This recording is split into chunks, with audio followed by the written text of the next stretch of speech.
Millionaire invites Black Maid's son to play chess as a joke. She didn't know he was a child. GNIUS. Have you ever watched someone walk into a room full of people who had already made up their minds about him only to silence every doubt with a single move? This is the story of a boy whose life began in shadows but whose brilliance lit up even the coldest heart in the most unexpected of places. It all started with a careless joke made at a wealthy woman's estate, and ended with a lesson that even a fortune couldn't buy. In the rolling hills of Connecticut, surrounded by acres of manicured lawns and marble fountains, stood the sprawling Greystone Manor, owned by Evelyn Whitmore, one of the wealthiest businesswomen in America. The estate was known not just for its opulence but also for its staff, many of whom had worked there for years. Among them was a quiet, hard-working woman named Marlene Jones, the live-in maid. She kept her head down, never asked for favors, and always made sure her son, Elijah, stayed out of the way. The boy was 10, thin, soft-spoken, and polite. When polite to most of the staff and guests, he was just a helps kid. Evelyn liked to host extravagant brunches every Sunday, inviting CEOs, diplomats, and celebrities. These events were polished, rehearsed, flawless until the day Elijah wandered into the garden, where Evelyn and her guests were playing chess under the shade of a magnolia tree.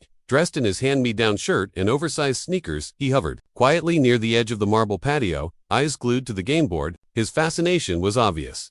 He didn't speak, he didn't move. Just watched. Evelyn noticed him, amused by his stillness. Well, she said, voice coated in sarcasm. Look who's found his way to the grown-ups table. A few guests chuckled, then she tilted her head and added with a theatrical flair, "Come, young man. Care to challenge a millionaire at chess?" The group laughed. They thought it was a joke, a harmless gesture, a moment to lighten the mood. But Marlene froze by the side of the house, horrified. She had always taught Elijah to stay invisible around the guests, to avoid trouble, to never, ever overstep. But Elijah didn't hesitate. He stepped forward slowly, nodded respectfully, and sat across from Evelyn. No smile, just those deep, thoughtful eyes focused on the board. Evelyn's guests leaned in, ready to enjoy the spectacle. The pieces were arranged. Evelyn made the first move. Elijah responded in seconds, then again and again.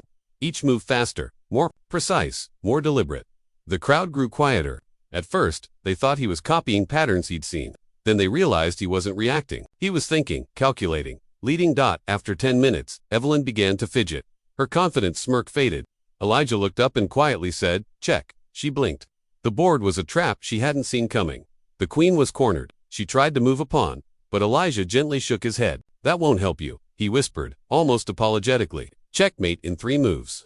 Dead silence. A billionaire's brunch, turned upside down by the son of a maid in 10 minutes flat. "Who taught you to play?" Evelyn asked, stunned. "My mom taught me the rules," Elijah said softly, "but I learned the rest from library books and online videos when she could get Wi-Fi working." The guests stared, unsure how to react. Some were embarrassed. Others were fascinated. But one thing was clear, this boy was not ordinary, and the moment, meant to be a joke, had just revealed something extraordinary. The next day, Evelyn did something no one expected. She walked into the staff kitchen where Marlene was folding laundry. She looked nervous. I was wrong yesterday," she began. "Your son is ... exceptional, and I'd like to help." Marlene stood in stunned silence, hands trembling. "Help? I have connections at the National Chess Foundation, and I know someone who teaches grandmasters. Let me arrange something for him, a scholarship, training, whatever he needs." Tears welled up in Marlene's eyes. "You don't have to, I do," Evelyn said, cutting her off. "Because yesterday, I learned something I should have known a long time ago. Genius doesn't care where you're born or what color your skin is, it just needs a chance." From that day on, Elijah's life began to change. Within weeks, he was attending private lessons twice a week in Manhattan.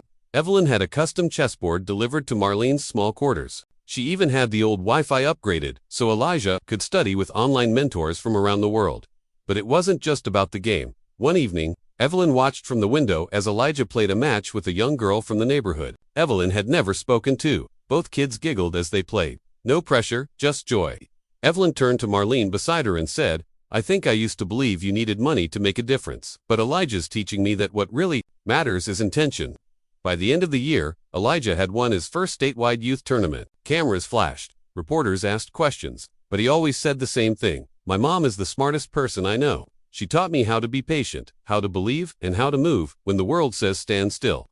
Evelyn stood beside them, at the podium, tears in her eyes. One night, after dinner, Evelyn asked Elijah a simple question. "If you could change one thing in the world, what would it be?" He paused, looking out at the stars.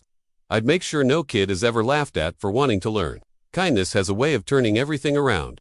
What began as a careless joke became a doorway to a destiny no one could have scripted. And through it all, one quiet boy reminded an entire room of the power of dignity, hope, and one brilliant mind ready to play the long game. Can you imagine what might have happened if Elijah hadn't stepped forward that day? Or if Evelyn hadn't looked beyond the laughter and seen the genius in front of her? If this story touched your heart, give it a like, drop a comment, and subscribe for more real stories that remind us of the power of kindness and the genius that lives in unexpected places.